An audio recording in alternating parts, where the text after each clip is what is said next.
আসসালামু আলাইকুম সবাইকে, কেমন আছো তোমরা সবাই? অনেকেই সালাম দিছো, ওয়ালাইকুম আসসালাম।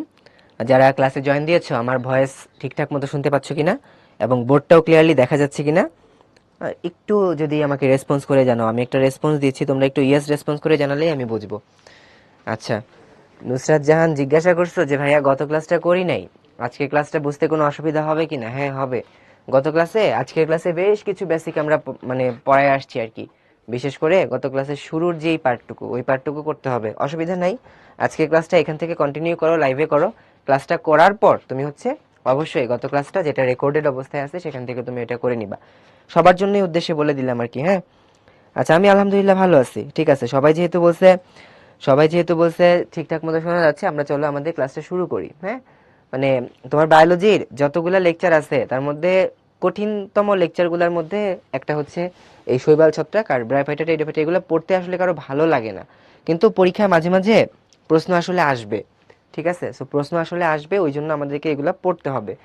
সো আমরা শুরু করতেছি হচ্ছে লাইকেন থেকে। এটা কিন্তু আমাদের ওই শৈবাল ছত্রাকের একটা পার্ট থেকে আসছে আর কি। হ্যাঁ, সো লাইকেন এটা পড়তে গিয়ে আমাদেরকে নতুন কিছু টার্ম পড়তে হবে। নতুন টার্মটার নাম কি? একদম নতুন একটা টার্ম পাইলাম আমরা, সেই টার্মটার নাম হচ্ছে মিথোজীবিতা। ঠিক আছে, মিথোজীবিতা। তো এই যে মিথোজীবিতা, মানে আমরা যে বলি যে শৈবাল ছত্রাকের একটা মানে সহাবস্থান। হ্যাঁ, এই সহাবস্থানগুলা বিভিন্ন রকম হইতে পারে। একটা অবস্থান হইতে পারে পরজীবী, একটা অবস্থান হইতে পারে মিথোজীবী। মিথোজীবী অবস্থানটা এমন একটা কন্ডিশন, যেই কন্ডিশনের মধ্যে যেই দুইটা সদস্যের মধ্যে সহাবস্থান লক্ষ্য করা যায়, সেই দুইটা সদস্যের কেউ কারো কোনো ক্ষতি করবে না, বরঞ্চ একে অপরের উপকার করবে। সো এরকম একে অপরের একটা উপকার হচ্ছে আমাদের এই মিথজীবিতা। হ্যাঁ, ঠিক আছে।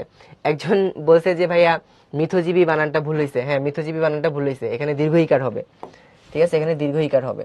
মিথজীবিতা, মিথজীবিতা। ঠিক আছে, অসুবিধা নাই।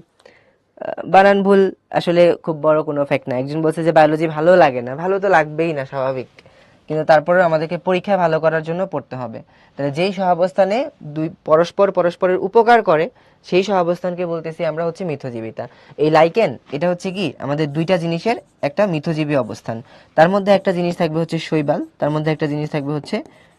আরেকটা জিনিস থাকবে হচ্ছে কি ছত্রাক। ওকে, এখন দেখো এখানে যে ছত্রাক এবং এককোষী শৈবাল বা সায়ানোব্যাকটেরিয়ার মধ্যে ঘনিষ্ঠ একটা অ্যাসোসিয়েশন। এই অ্যাসোসিয়েশন মানেই হচ্ছে এখানে বুঝাইছে যে এই যে তাদের মধ্যকার যে মিথজীবী অবস্থানটা সেটা। ঠিক আছে, এবং এখানে একটা কথা বলছে থ্যালোয়েড গঠন করে। এই থ্যালোয়েড কথার মানে কি? গত ক্লাসে আমরা পড়ছি, যাকে তুমি মূল কাণ্ড পাতায় মানে ভাগ করতে পারবা না, যে কিনা থ্যালাসের মতো অবস্থান করে, তাকেই বলতে পারি আমরা থ্যালয়েড। তাহলে থ্যালয়েড কথাটার মানে হলো এটা এমন একটা জীব, যে এটা একটা উদ্ভিদ আর কি। হ্যাঁ, যে উদ্ভিদটাকে আমরা মূল কাণ্ড পাতায় ভাগ করতে পারবো না। যেমন শৈবাল একটা থ্যালয়েড, তারপর ছত্রাক একটা থ্যালয়েড, এবং আমরা এই যে এখন পড়তেছি যে লাইকেন, এটাও একটা থ্যালয়েড। তোমরা সবাই লাইকনের মানে অনেক বাস্তবে লাইকেন দেখছো তোমরা। বিশেষ করে এই গাছের মধ্যে অনেক সময় এরকম দেখা যায়, অনেকে এটাকে শেওলা বলে। হ্যাঁ, বলে যে গাছের মধ্যে শেওলা পড়ছে, আসলে কিন্তু শেওলা বলতে শৈবালকে বুঝি আমরা, কিন্তু বেশিরভাগ ক্ষেত্রে যে গাছের মধ্যে যে এরকম দেখা যায় না, এগুলাকে বলা হয় হচ্ছে আসলে লাইকেন। হ্যাঁ, এটাকে বলা হয় লাইকেন। সো লাইকেন কিন্তু এই যে দেখো বিষম পৃষ্ঠ, এই কথাটার মানে কি? স্বয়ং সম্পূর্ণ। এই কথাটার মানে কি? স্বয়ং সম্পূর্ণ মানে নিজের খাদ্য নিজে তৈরি করতে পারতেছে, কারণ এখানে শৈবাল আছে।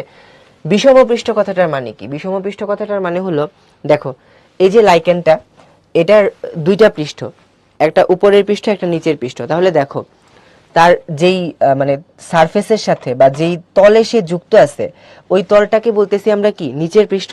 আর যেখানে সূর্যের আলো পড়তেছে, এটাকে বলতেছি কি আমরা? উপরের পৃষ্ঠ। তাহলে যে উপরের পৃষ্ঠ নিচের পৃষ্ঠ, দুইটা পৃষ্ঠ আলাদা হইলো না, এই জন্য এটাকে বলতেছি কি আমরা? বিষম পৃষ্ঠ। থ্যালয়েড মানে তো বুঝে ফেলছি আমরা, এটা অপুষ্পক উদ্ভিদ। এটাকে বলা হয় বিশ্বজনীন উদ্ভিদ। এই কথাটার মানে কি? এটা খ নাম্বারের কোশ্চেনে আসে। ঠিক আছে, এটা খ নাম্বারের কোশ্চেনে আসে। লাইকেনকে কেন বিশ্বজনীন উদ্ভিদ বলা হয়? এর কারণ হলো পৃথিবীর যে কোনো স্থানে লাইকেন জন্ম নিতে পারে। এটা মরুভূমি হতে পারে, কম পানির জায়গা হতে পারে, বেশি পানির জায়গা হতে পারে, মানে আর্দ্র পরিবেশ বলো, অনার্দ্র পরিবেশ বলো, পাথরের গায়ে বলো, গাছের গায়ে বলো, যে কোনো জায়গায় এই লাইকেন কিন্তু মানে জন্মাতে পারে। এজন্য লাইকেনকে বলা হয় একটা বিশ্বজনীন উদ্ভিদ, বা ইংলিশে বলা হয় কসমোপলিটন উদ্ভিদ। ওকে, আচ্ছা, এবার আসো, লাইকেনকে বলা হয়েছে পরিবেশ দূষণের নির্দেশক। মানে দূষিত পরিবেশে লাইকেন আসলে জন্ম নিতে পারে না। তাহলে যেই জায়গায় লাইকেন দেখা যায় তার মানে সেখানে বোঝা যায় এই জায়গার বায়ুর মানে দূষণ মাত্রা কম। যেমন ঢাকায় কিন্তু তুমি খুব বেশি লাইকেন দেখতে পারবা না, ঠিক আছে, মানে বেশিরভাগ ক্ষেত্রেই দেখা যায় না, অল্প কিছু জায়গা ছাড়া। তো যেখানে লাইকেন দেখা যায় না সেই জায়গাটার বুঝতে হবে যে এই জায়গার দূষণ মাত্রা অনেক বেশি। ওকে, আচ্ছা, এটা হচ্ছে কি পাথর থেকে মাটি তৈরি করতে পারে। এই এই জিনিসটা কিভাবে করতে পারে জানো? কারণ যে পাথরের গায়ে যখন লাইকেন জন্মগ্রহণ করে, এই লাইকেন পাথরের সাথে এখানে হিউমাস তৈরি করে। এখানে কি তৈরি করে? একটা কথা আছে, হিউমাস তৈরি করে, ঠিক আছে। এই যে হিউমাস যেটা তৈরি করে না, এই হিউমাসটা থেকেই পরবর্তীতে মাটি সৃষ্টি হয়। এই হিউমাসটা থেকে পরবর্তীতে মাটি সৃষ্টি হয়, ঠিক আছে। এবং এটা নাইট্রোজেন সংবন্ধন করতে পারে, পানি ধারণ ক্ষমতা বৃদ্ধি করতে পারে। এগুলা নিজেরা একবার রিডিং পড়ে নিবা ভাইয়া, হ্যাঁ। লাইকেনের বেশ কিছু বৈশিষ্ট্যগুলো আমরা এখানে পড়ে নিলাম। ওকে, এবার আসো, লাইকেন দেখতে কত প্রকারের হয়ে থাকে। যেমন দেখো, এটা হলো কি লেপ্রোস। এটা হচ্ছে কি সরলতম লাইকেন। পরীক্ষায় মাঝে মাঝে প্রশ্ন আসে, কোনটি সরলতম লাইকেন? উত্তর হলো লেপ্রোস। তারপরে হচ্ছে কি ক্রাস্টোস। এটা হলো কি ক্রাস্ট। ক্রাস্ট বোঝো তোমরা? দেখো, ছোটবেলায় সবাই নিশ্চয়ই ব্যথা ট্যাথা তো পাইছো নাকি? ব্যথা পাওয়ার পরে হাঁটুতে ব্যথা খুব কমন ছিল, তাই না? ছোট বাচ্চারা হাঁটতে গেলেই দেখা যায় কি ওই মাটিতে পড়ে বা ফ্লোরে পড়ে হাঁটুতে ব্যথা পায়। তো ব্যথাটা ভালো হওয়ার মানে যখন পর্যায়ে থাকে তখন দেখা যায় কি এই আঘাতপ্রাপ্ত জায়গাটাতে একটা হচ্ছে মানে ওই মেকানিজম, এটা হলো হিলিং এর মেকানিজম হয় আর কি, মানে আঘাতপ্রাপ্ত জায়গাটা ভালো হয়ে যাবে। সো ওইখানে দেখা যায় কি একটা ক্রাস্ট জমা হয়েছে। ক্রাস্ট মানে কি যে জিনিসটা লেপ্টে থাকতেছে আমাদের বডিতে, ওইটাকে বলা হচ্ছে ক্রাস্ট। তাহলে সারফেসের সাথে বা তলের সাথে লেপ্টে থাকে যেই লাইকেন তাকে বলি আমরা ক্রাস্টোস লাইকেন। তাকে বলি আমরা কি ক্রাস্টোস লাইকেন, ঠিক আছে। তাহলে যেই লাইকেনটা লেপ্টে থাকে তাকে বলবো কি আমরা ক্রাস্টোস লাইকেন, ঠিক আছে। তাহলে যেই লাইকেনটা লেপ্টে থাকবে তাকে কি বলবো? ক্রাস্টোস লাইকেন। এগুলা মাঝে মাঝে পরীক্ষায় মানে তোমার হচ্ছে প্রশ্ন চলে আসে যে কোনটি সরলতম লাইকেন, ঠিক আছে। এই টাইপের কোশ্চেন আমরা পরীক্ষায় অহরহই কিন্তু আসতে দেখছি, ঠিক আছে, অহরহই কিন্তু আসতে দেখছি। আচ্ছা, যে বলছো যে ভাই আমার এলাকায় লাইকেন দেখা যায় না, তার মানে তোমার এলাকায় দূষণ মাত্রা বেশি আর কি, তার মানে তোমার এলাকায় দূষণ মাত্রা বেশি। আচ্ছা, তারপরে দেখো ফোলিওজ লাইকেন। এই ফোলিও কথাটা আসছে হচ্ছে পাতার মতো। তাহলে যেই লাইকেনটা বিষম পৃষ্ঠ পাতার মতো, বিষম পৃষ্ঠ, যেই লাইকেনটা বিষম পৃষ্ঠ পাতার মতো, একটা বিষম পৃষ্ঠ পাতার মতো যেই লাইকেনটা, সেই লাইকেনটাকে বলা হয় হচ্ছে ফোলিওজ লাইকেন। আর ফ্রুটিকোস লাইকেন আমরা কাকে বলবো? যেই লাইকেনটা শাখা প্রশাখা বিশিষ্ট, যেই লাইকেনটা শাখা প্রশাখা বিশিষ্ট। তাহলে শাখা প্রশাখা বিশিষ্ট যে লাইকেন তাকে বলবো আমরা হচ্ছে ফ্রুটিকোস লাইকেন। তাহলে শাখা প্রশাখা বিশিষ্ট লাইকেন যেটা, সেটা ফ্রুটিকোস লাইকেন। এই ফ্রুটিকোস লাইকেনটার আরেকটু কথা আছে, এটা ইম্পর্টেন্ট, পরীক্ষায় আসে। সেটা হলো যেহেতু এটা শাখা প্রশাখা বিশিষ্ট, ধরো এই যে এটা এরকম থাকে, হ্যাঁ, ধরো এই যে এটা আমাদের একটা সারফেস, ধরো এটা একটা উদ্ভিদের একটা দেহ আর কি, বা কাণ্ড আর কি, চিন্তা করতে পারো, হ্যাঁ। সো এখান থেকে দেখা যাবে কি এই যে এটা এর গায়ে একটা লাইকেন এরকম করে ঝুলতে পারে, হ্যাঁ, এরকম করে ঝুলতে পারে, যেটা এরকম শাখা প্রশাখা বিশিষ্ট হইতে পারে, হ্যাঁ। তাহলে কোন লাইকেন ঝুলে থাকে? সেটা হলো ফ্রুটিকোস লাইকেন, এবং এটা দেখতে খুব আকর্ষণীয় হয়ে থাকে আর কি, ঠিক আছে। আর সূত্রাকার লাইকেন তো নামের মধ্যেই আছে যে সূত্রাকার হতে পারে। তাহলে গঠনগতভাবে লাইকেন গুলা কোনটা কেমন, এগুলা থেকে ভাইয়া এমসিকিউ প্রশ্ন আসতে পারে, ঠিক আছে। কোন লাইকেনটা দেখতে কেমন, এগুলা এমসিকিউ প্রশ্ন আসতে পারে, ওকে। এবং এই যে নামগুলা, যে কোনটা হচ্ছে বিষমপৃষ্ঠ পাতার মতো, কোনটা শাখা প্রশাখা বিশিষ্ট, কোনটা হচ্ছে ঝুলন্ত অবস্থায় পাওয়া যায়, এগুলাই পরীক্ষায় বেশি আসে, কোনটা সরলতম। আর উদাহরণ কারা পড়বা? এগুলাতে বইতে দেখবা, মানে আমরা তো হাসান স্যারের বইটাকে রেফারেন্স ধরি, এই উদাহরণ তারাই পড়বা যারা হচ্ছে মেডিকেলের প্রিপারেশন নিতে চাও পরবর্তীতে, হ্যাঁ। এই মেডিকেলের প্রিপারেশন যারা নিতে চাও তারা একটু উদাহরণগুলা পড়বা, আর যারা মেডিকেলকে অ্যাভয়েড করতে চাও তাদের জন্য উদাহরণ খুব বেশি ইম্পর্টেন্ট না, ঠিক আছে। কিন্তু সবাই এই যে মানে বোর্ড এমসিকিউ মানে এইচএসসি এমসিকিউতে এই যে এইগুলা আমি এতক্ষণ যে কথাগুলা বললাম এগুলা থেকে প্রশ্ন কিন্তু আসবে। যেমন এখানে দেখো কাস্টোস দেখাইছে, ফোলিওস দেখাইছে, এই যে ফ্রুটিকোস দেখাইছে, হ্যাঁ। ওকে, এবার আসো বাসস্থানের ভিত্তিতে। এটা থেকেও মানে আমাদের অ্যাডমিশন টেস্টে বেশি আসে, মানে বোর্ডে একটু কম আসে, তারপরে একটু দেখে রাখাটা ভালো এমসিকিউ এর জন্য। গাছের বাকলে হয় কর্টিকোলাস, মাটিতে হয় টেরিকোলাস, পাথরে হয় সেক্সিকোলাস, ঠিক আছে। ভেজা কাঠে হয় লিগনিকোলাস, অমনিকোলাস হবে হচ্ছে অনেক জায়গায়, মনে রাখতে পারো অমনিকোলাস অনেক জায়গায়, যেমন হাড়, চামড়া, লৌহ এসব জায়গাতে হতে পারে, হ্যাঁ। এবারে হলো ফলিকোলাস, ফান বা সপুষ্পক উদ্ভিদের পাতায়, ঠিক আছে। এটাও তোমরা সবাই পড়ার দরকার নেই, যারা একটু বায়োলজি ভালোবাসো তাদের জন্য এটা পড়তে বলতেছি, যারা অ্যাভয়েড করতে চাও তারা এটা খুব বেশি গুরুত্বপূর্ণ না। তাহলে একটা কুইজ চলে আসছে যে আকর্ষণীয় এবং ঝুলন্ত লাইকেন কোনটা, বলো তো দেখি কোন লাইকেনটা ঝুলন্ত। আচ্ছা, তাসফিয়া জিজ্ঞাসা করছে ডিউতে এক্সাম্পল আসে কিনা। ডিউতে এক্সাম্পল আসে, বাট এই জায়গা থেকে আসে না, অন্য এক্সাম্পল আসার জায়গা আছে আলাদা। প্রত্যেকটা পরীক্ষার আলাদা কিছু হচ্ছে জায়গা থাকে, স্যারদের পছন্দের কিছু টপিক থাকে, ওইসব জায়গা থেকে আসে। ঠিক আছে, আমরা কুইজটা দেই, দেখি অ্যান্সার করো, ঝটপট অ্যান্সার করো। আকর্ষণীয় এবং ঝুলন্ত লাইকেন কোনটা? মাত্র পড়াইছি, ঠিকঠাক মতো অ্যান্সার দিও, হ্যাঁ ভুল দিও না, ঠিকঠাক মতো অ্যান্সার দিও, ভুল দিও না।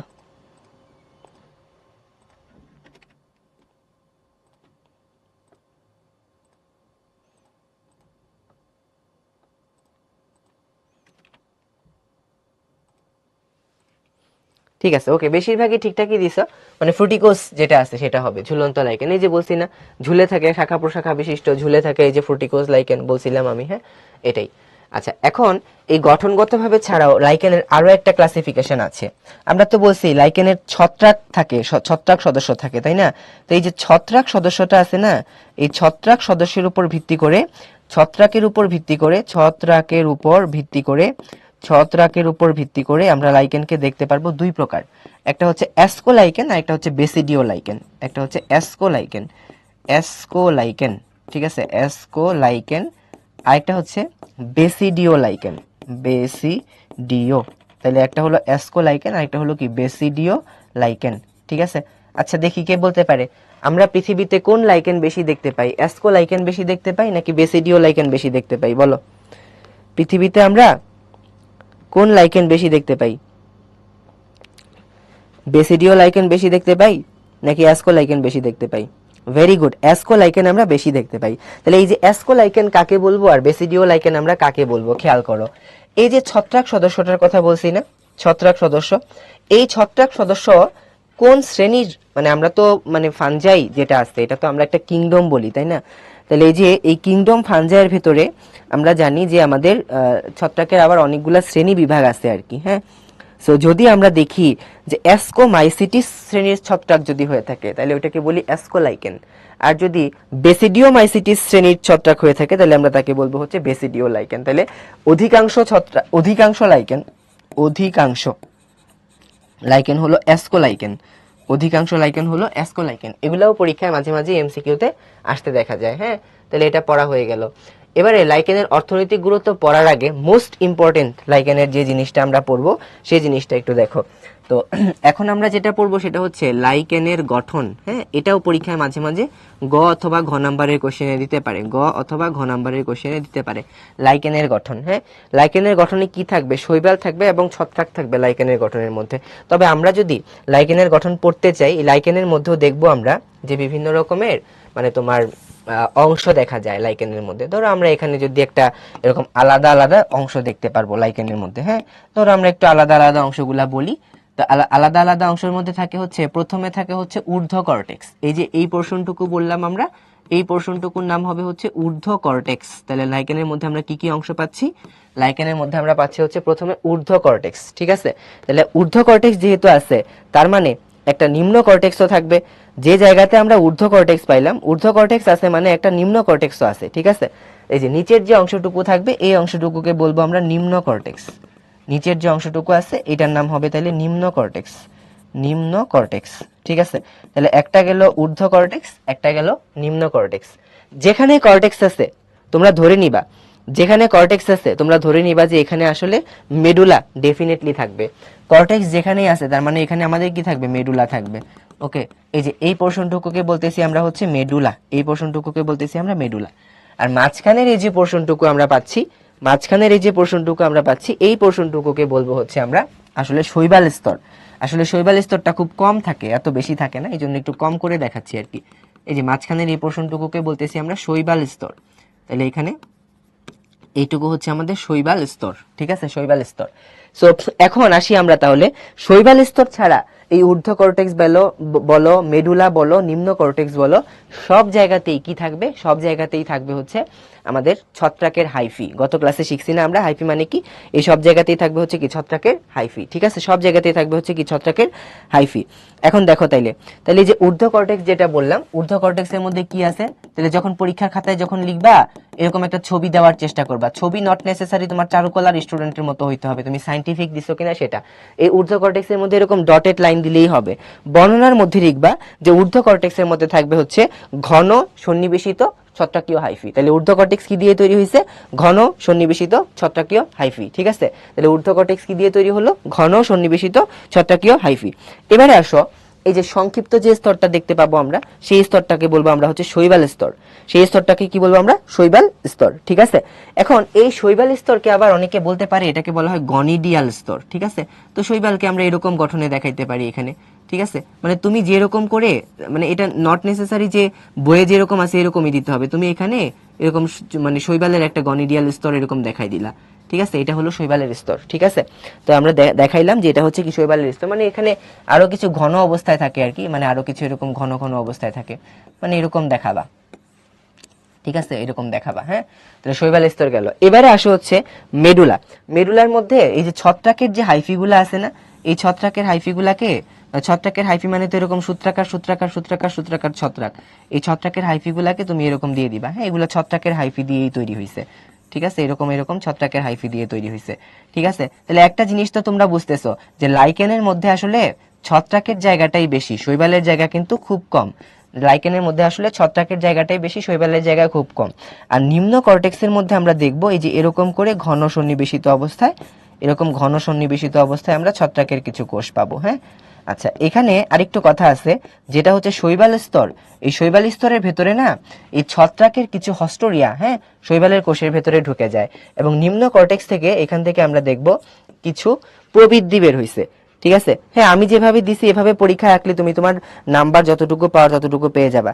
এই যে প্রবৃদ্ধি যেগুলা বের হইছে, এই প্রবৃদ্ধিগুলার নাম হলো রাইজাইন। এই প্রবৃদ্ধিগুলার নাম হলো রাইজাইন। ঠিক আছে, এই প্রবৃদ্ধিগুলার নাম হলো রাইজাইন। ঠিক আছে, প্রবৃদ্ধিগুলার নাম কি? প্রবৃদ্ধিগুলার নাম হলো রাইজাইন। ওকে, তাহলে একজন জিজ্ঞাসা করছে হাইফি কি? ভাই মনে হয় গত ক্লাসের লেকচারটা করো নাই। হাইফি মানে হচ্ছে ছত্রাকের যে সূত্র কি, মানে সূত্রাকার গঠন, সেটাকেই বলা হয় হচ্ছে হাইফি। ছত্রাকের যে সূত্রাকার গঠন সেটাকেই বলা হয় হচ্ছে হাইফি। ঠিক আছে, আচ্ছা, অসুবিধা নাই, বেশি লেট করো নাই, ঠিকঠাক টাইমেই আসছো মোটামুটি। তাহলে আমরা যদি পরীক্ষায় প্রশ্ন আসে লাইকেনের গঠন বর্ণনা করো, তাহলে লাইকেনের গঠনে আমরা কি বর্ণনা করব? প্রথমে বলবো আমরা লাইকেন হচ্ছে শৈবাল ছত্রাকের সহাবস্থান। লাইকেন শৈবাল ছত্রাকের সহাবস্থান। লাইকেনের অন্তর্গঠনে এই চারটি অঞ্চল দেখা যায়: ঊর্ধ্ব কর্টেক্স, শৈবাল স্তর, মেরুলা এবং নিম্ন কর্টেক্স। ঠিক আছে, তাহলে ঊর্ধ্ব কর্টেক্সে কি পাবো আমরা? ঘন সন্নিবেশিত অবস্থায় ছত্রাকীয় হাইফি থাকবে। শৈবাল স্তরের মধ্যে আমরা কি পাবো? হাইফির ফাঁকে ফাঁকে দেখবো একটা সংক্ষিপ্ত স্তর আছে, এই স্তরে শুধুমাত্র শৈবাল থাকে। তবে শৈবালের কোষের ভেতরে দেখা যাবে কি ছত্রাকের কিছু কিছু হস্টোরিয়া প্রবেশ করেছে। হস্টোরিয়া মানে কি? ছত্রাকের যেই কোষের সাহায্যে মানে ছত্রাক শোষণ করে থাকে সেই কোষকে বলে থাকি কি আমরা? হস্টোরিয়া। গত ক্লাসে পড়ছি আমরা, তাই না? আচ্ছা, এরপরে আসে হচ্ছে মেডুলা। তাহলে মেডুলার মধ্যে কি আছে? ঘন সন্নিবেশিত অবস্থায় আমরা দেখতে পাবো যে ছত্রাকের হাইফি আছে। ঠিক আছে, আচ্ছা, এরপরে হচ্ছে নিম্ন কর্টেক্স। নিম্ন কর্টেক্স হচ্ছে কি? মেডুলার নিচে ঘন সন্নিবেশিত অবস্থায়, মেডুলার নিচে ঘন সন্নিবেশিত অবস্থায় ছত্রাকীয় হাইফি দিয়ে নিম্ন কর্টেক্স তৈরি হয়। নিম্ন কর্টেক্স থেকে রাইজাইন নামক প্রবৃদ্ধি বের হয়। তাহলে নিম্ন কর্টেক্স থেকে কি বের হয়? রাইজাইন নামক প্রবৃদ্ধি বের হয়। ঠিক আছে, নিম্ন কর্টেক্স থেকে কি বের হয়? রাইজাইন নামক প্রবৃদ্ধি বের হয়। এটার প্রধান কাজ কি? এর প্রধান কাজ হলো খাদ্যরস শোষণ করা। খাদ্যরস শোষণ করা। রাইজাইন কি মূল? ভাইয়া এটা তো একটা থ্যালাস, এর তো আসলে মূল নাই, কিন্তু মূলের যা কাজ রাইজাইন আসলে সেই কাজই করে, খাদ্যরস বা খাদ্যসার শোষণ করে নেয়। বুঝতে পারছো? খাদ্যরস বা খাদ্যসার শোষণ করে নেয়। ওকে, আচ্ছা, এরপরে মোটামুটি আমরা এই যে লাইকেনের যে গঠন আমরা বর্ণনা করলাম, গঠনের পরে আমাদের যে প্রশ্নটা পরীক্ষায় আসে, এটাও মানে এই যে গঠনের যে প্রশ্নটা পড়লাম না, এটা কিন্তু মোটামুটি 2 স্টার বলা যায় রিটেনে আসার জন্য। হ্যাঁ, এখন আমরা যে কোশ্চেনটা পড়বো সেই কোশ্চেনটা অনেক বেশি, একটা 5 স্টার। ঠিক আছে, 5 স্টার দিয়ে দিলাম। এখন আমরা তাহলে কোন কোশ্চেনটা পড়তে যাচ্ছি, চলো দেখি কোন কোশ্চেনটা পড়া যায়। এখন আমরা যে কোশ্চেনটা পড়বো সেটা হচ্ছে কি, লাইকেনের মধ্যে মানে মাঝে মাঝে পরীক্ষায় এরকম একটা কোশ্চেন পাবা, দেখবা যে শৈবাল ছত্রাকের সহাবস্থান গুরুত্বপূর্ণ একটা ভূমিকা রাখে, এই সেই, বা এখানে কেউ কারো উপকার করে, মানে কেউ কারো ক্ষতি করে না বরঞ্চ উপকার করে, ব্যাখ্যা করো। তারপরে হচ্ছে গুরুত্বপূর্ণ সহাবস্থান, এই টাইপের মানে তোমার হচ্ছে বিভিন্ন মতামত দেয় যে এটা আসলেই দুইজন দুইজনকে উপকার করতেছে। বা মাঝে মাঝে আমরা সামনে কোশ্চেন দেখব, সেই কোশ্চেন দেখে এগুলো আরো আমাদের ক্লিয়ার হবে যে তোমার হচ্ছে দুইটি উদ্ভিদ যখন একত্রে অবস্থান করে তখন উভয়ের উপর নির্ভরশীল হয়, ব্যাখ্যা করো। এই টাইপের কোশ্চেনগুলো এখানে আসবে। তার মানে আমরা এখানে যে জিনিসটা পড়বো সেটা হলো কি, একটা লাইকেনের মধ্যে শৈবাল কিভাবে উপকৃত হয়, ছত্রাক কিভাবে উপকৃত হয়। ঠিক আছে, তাহলে আমরা দেখবো এখানে যে শৈবাল কিভাবে উপকৃত হয়, শৈবাল যেভাবে উপকৃত হয়, শৈবাল যেভাবে উপকৃত হয়। বলো তো শৈবাল কিভাবে উপকৃত হয়? শৈবাল যেভাবে উপকৃত হয়, তাহলে প্রথম পয়েন্ট, শৈবাল কিভাবে উপকৃত হবে? শৈবাল হচ্ছে ছত্রাকের মধ্যে কিন্তু আশ্রয় পাইছে। তাহলে শৈবাল হচ্ছে কি পাইলো? ছত্রাকের মধ্যে হচ্ছে একটা আশ্রয় পাইলো। শৈবাল ছত্রাকের মধ্যে একটা আশ্রয় পাইলো। দ্বিতীয় পয়েন্ট হচ্ছে ছত্রাকের দেহ থেকে শৈবাল হচ্ছে কি করতে পারে? ছত্রাকের দেহ থেকে মানে শৈবাল হচ্ছে বিভিন্ন উপাদান শোষণ করতে পারে, যেমন পানি শোষণ করতে পারে। ঠিক আছে, তাহলে শৈবালের দেহ থেকে, মানে ছত্রাকের দেহ থেকে শৈবাল কি করতে পারে? বিভিন্ন উপাদান শোষণ করতে পারে। যেমন কি শোষণ করতে পারে? যেমন পানি শোষণ করতে পারে। ঠিক আছে, আচ্ছা ধরো বিভিন্ন লবণ শোষণ করতে পারে। ঠিক আছে, আচ্ছা তার মানে আমরা বুঝতেছি যে এখানে আসলে দুইজনই উপকার পায়, আশ্রয় পাইলো। তারপরে হচ্ছে ছত্রাক কি করবে? যে পরিবেশ থেকে পানি, খনিজ লবণ, জলীয় বাষ্প, ঠিক আছে, এইসব শৈবালকে দিয়ে থাকে আর কি। ঠিক আছে, তাহলে শৈবাল হচ্ছে পানি, খনিজ লবণ, ঠিক আছে, জলীয় বাষ্প ছত্রাক থেকে পেয়ে থাকে। পানি, খনিজ লবণ, জলীয় বাষ্প এগুলা লাভ করে থাকে। ঠিক আছে, এগুলার জন্য সে কার উপর ডিপেন্ড করে? ছত্রাকের উপর সে হচ্ছে ডিপেন্ড করতে পারে আর কি। ঠিক আছে, আচ্ছা এরপরে খেয়াল করো, ছত্রাকের দেহের শারীরবৃত্তীয় প্রক্রিয়ায় যে কার্বন ডাই অক্সাইড তৈরি হয়, এই কার্বন ডাই অক্সাইড শৈবাল কি করতেছে? শৈবাল হচ্ছে সালোক সংশ্লেষণের জন্য গ্রহণ করে। তাহলে কার্বন ডাই অক্সাইড এবং পানি থেকে শৈবাল কি করবে? সালোক সংশ্লেষণ করবে। ঠিক আছে, সালোক সংশ্লেষণ করবে। এই তিনটাই হচ্ছে তার প্রধান উপকারিতা। ঠিক আছে, আরেকটা জিনিস হচ্ছে কি, শৈবালকে নিরাপত্তা দেয়। এই যে এখানে যদি তুমি একটু খেয়াল করো, শৈবালের স্তরটা কিন্তু ছত্রাকের ভেতরে আছে। ঠিক আছে, তার মানে হচ্ছে শৈবাল কি পায়? একটা দৈহিক নিরাপত্তা পায়। স্যারের বইতে এরকম একটা পয়েন্ট পাবা তোমরা, যে শৈবাল হচ্ছে কি এখানে একটা দৈহিক নিরাপত্তা লাভ করে। ওকে, এবারে আসো তাইলে আমাদের ছত্রাক কিভাবে উপকৃত হয়। আমার এইচএসসি পরীক্ষায়ও আমার মনে পড়ে এই প্রশ্নটা আমার লিখতে হয়েছিল, ছত্রাক যেভাবে উপকৃত হয়। আমি এইচএসসি পরীক্ষা দিছি আজ থেকে অনেক বছর আগে। কয় বছর আগে? 11 বছর আগে, বুঝছো? তো ছত্রাক নিশান একটা কোশ্চেন করেছে যে শৈবালের কি হস্টোরিয়া থাকে? না, ছত্রাকের হস্টোরিয়া থাকে, শৈবালের তো হস্টোরিয়া থাকে না। শৈবালের কি হস্টোরিয়া থাকে? শৈবালের হস্টোরিয়া থাকে না। ঠিক আছে, শৈবালের হস্টোরিয়া থাকে না। ওকে, এখন ছত্রাক কিভাবে উপকার পায়? এই যে শৈবাল হচ্ছে কি করতেছে? সালোক সংশ্লেষণ প্রক্রিয়া খাদ্য তৈরি করতেছে। ছত্রাক কি নিজের খাদ্য নিজে তৈরি করতে পারবে? পারবে না কিন্তু। ঠিক আছে, তাহলে এখান থেকেই আসা যায়, এই যে সালোক সংশ্লেষণ প্রক্রিয়ায় তৈরি খাদ্য। ঠিক আছে, সালোক সংশ্লেষণ প্রক্রিয়ায় তৈরি খাদ্য এবং অক্সিজেন গ্রহণ করে। এরপরে খেয়াল করো, এই যে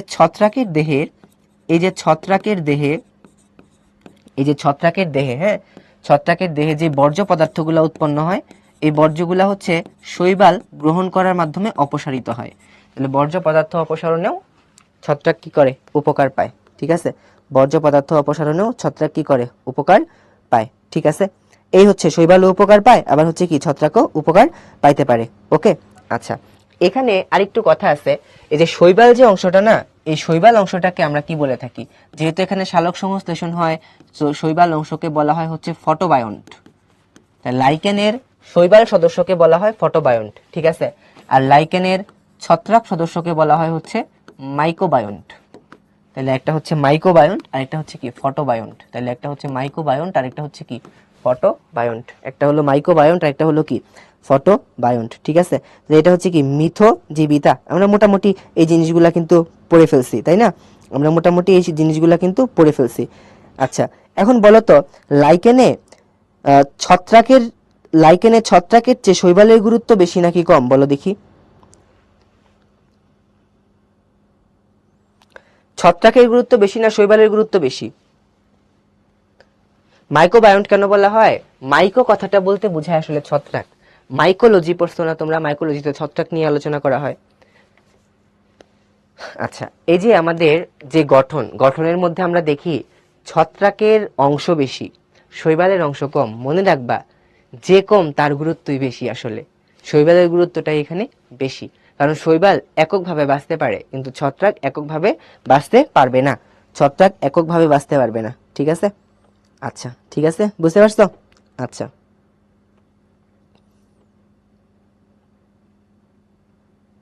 ঠিক আছে। শৈবালের গুরুত্ব বেশি। Very good, very good. শৈবালের গুরুত্ব বেশি। তাহলে আমরা মোটামুটি এই জিনিসগুলা কিন্তু পড়ে নিলাম। এখন আরেকটা জিনিস একটু পড়াই দিই, সেটা হলো কি জনন। এই যে লাইকেনের জনন কিভাবে হবে, তাইলে লাইকেনের জনন কিভাবে হবে?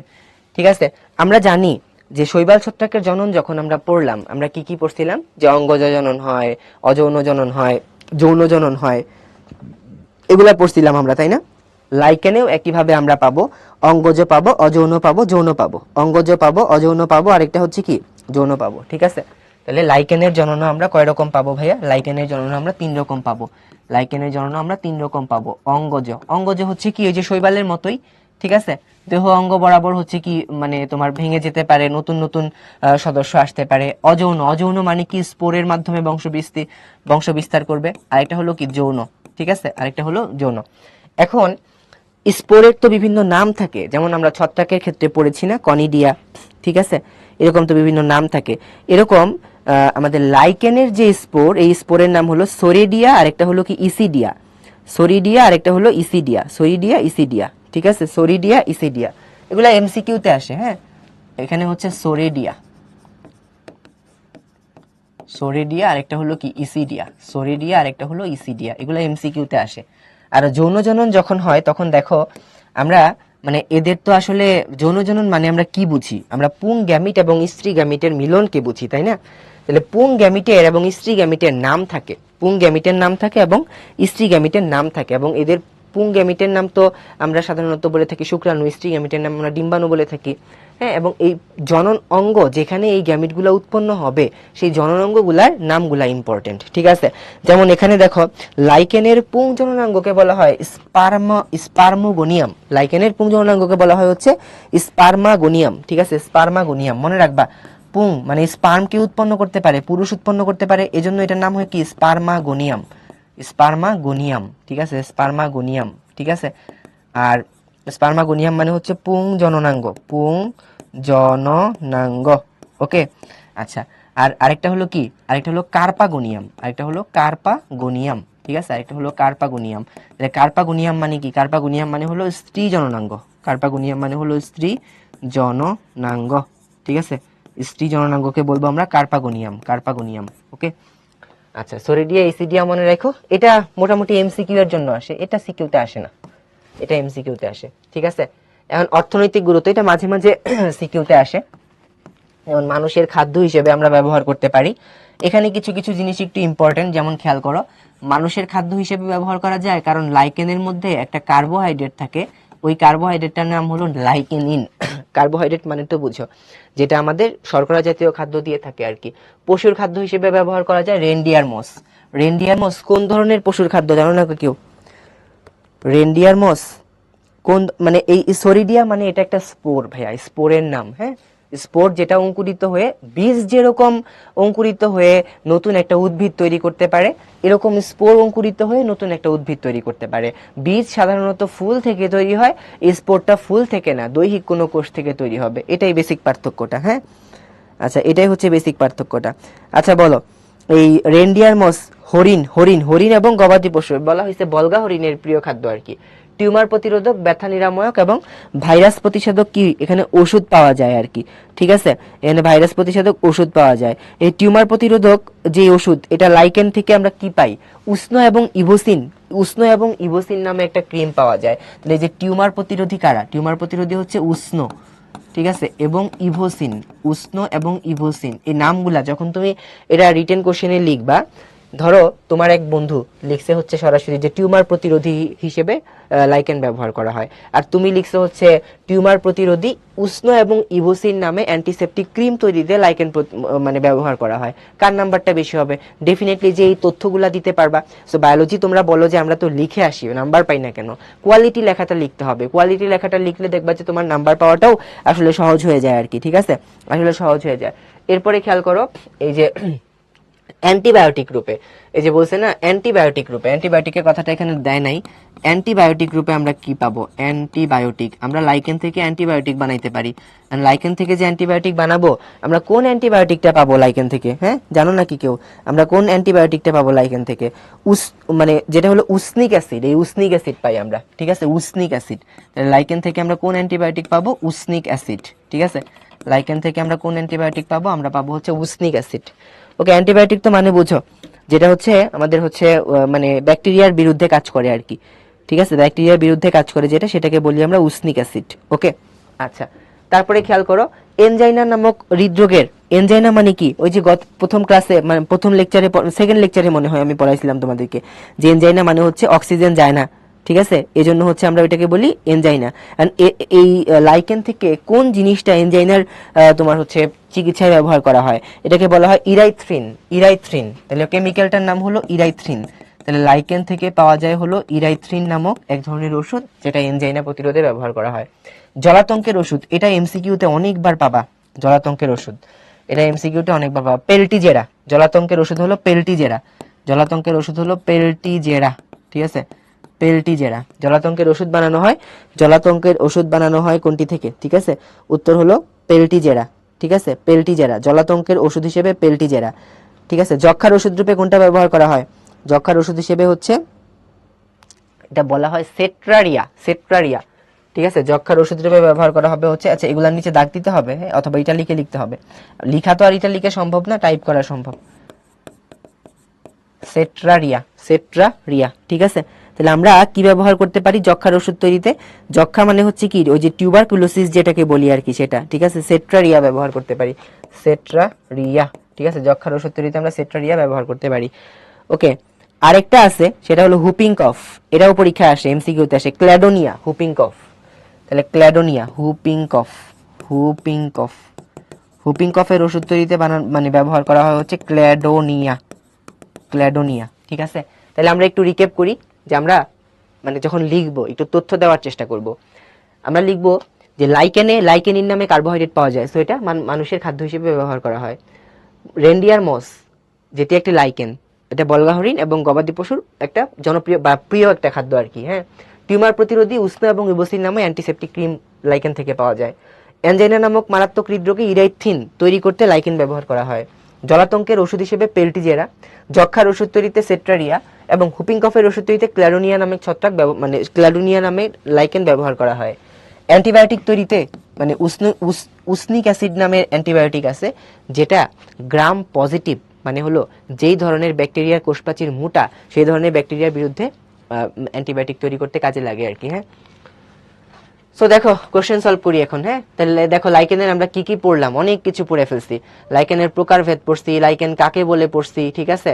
তারপরে লাইকেনের গঠন পড়ছি, শৈবাল কিভাবে উপকার পায়, ছত্রাক কিভাবে উপকার পায় পড়ছি, জনন পড়ছি, হ্যাঁ, উপকারী লাইকেনের অর্থনৈতিক গুরুত্ব সব পড়ে ফেলছি। তো দেখো থ্যালোফাইটা বিভাগে স্বভোজী জীব, পরভোজী জীব একত্রে অবস্থান করে জীবদেহ তৈরি করছে, এটাকে কি বলবো? মিথজীবিতা। দেখো উদ্দীপকের জীব দেহের ক্ষেত্রে স্বভোজী জীব পরভোজী জীবে আশ্রয় গ্রহণ করে, হ্যাঁ, আশ্রয় গ্রহণ করছে, এটা সত্য কথা, ট্রু। পরভোজী জীবে রাইজোয়েড থাকে, রাইজোয়েড তো থাকবে না, এটা ফলস, রাইজোয়েড থাকবে ব্রায়োফাইটাতে। পরভোজী জীবের বর্জ্য স্বভোজীবী জীব গ্রহণ করে, এটা তো ট্রু। পরভোজী মানে ছত্রাক, ছত্রাকের বর্জ্যটা কিন্তু শৈবাল গ্রহণ করতেছে, তার মানে এটাও কিন্তু কি হলো? ট্রু হলো। 1 নাম্বার আর 3 হলো কারেক্ট, তার মানে অপশন সি হচ্ছে এখানে কারেক্ট অ্যান্সার। শাখা প্রশাখা বিশিষ্ট আকর্ষণীয় লাইকেন কোনটা? ফ্রুটিকোস, ঠিক আছে। লাইকেন কোনটির সহাবস্থান? এটা ছত্রাক এবং শৈবালের সহাবস্থান, ঠিক আছে। মসনা ফার্না, এটা ছত্রাক এবং শৈবালের সহাবস্থান, ঠিক আছে। আচ্ছা দেখো এ হচ্ছে কি সবুজ, তার মানে হচ্ছে আমরা এ বলতে বুঝাচ্ছি শৈবাল, তাহলে এখানে এ হচ্ছে শৈবাল, ঠিক আছে, এ হচ্ছে এখানে শৈবাল। ওকে, আর বি হচ্ছে কি তাহলে? দেখো বি থ্যালোফাইটিক অসবুজ, তাহলে বি হচ্ছে এখানে ছত্রাক, তাহলে বি হলো ছত্রাক। এখন খেয়াল করো, উদ্দীপকের গ্রুপ এ এবং গ্রুপ বি ভুক্ত উদ্ভিদ সমূহের পারস্পরিক সহযোগিতার ভিত্তিতে স্বতন্ত্র উদ্ভিদের সৃষ্টি হয়। তাহলে কি লিখবা এখানে? উদ্দীপকের এ হচ্ছে শৈবাল, বি হচ্ছে ছত্রাক, এদের পারস্পরিক সহযোগিতার ভিত্তিতে লাইকেন নামের উদ্ভিদ তৈরি হয়। লাইকেনে শৈবাল যেভাবে উপকার পায়, ছত্রাক যেভাবে উপকার পায়। তারপরে লিখবা পরিশেষে বলা যায় আবার যেটা আছে সেটা। ঠিক আছে? তো মানে এই যে শৈবাল ছত্রাক কিভাবে উপকার পায়, এটা কিন্তু খুব খুব খুব ইম্পর্টেন্ট আর কি। হ্যাঁ, আচ্ছা, তারপরে খেয়াল করো, উদ্দীপকে বর্ণিত থ্যালাসে সংশ্লিষ্ট দুই ধরনের উদ্ভিদের ভূমিকাই গুরুত্বপূর্ণ। বলছি না যে এই কোশ্চেনটা বারবার আসবে,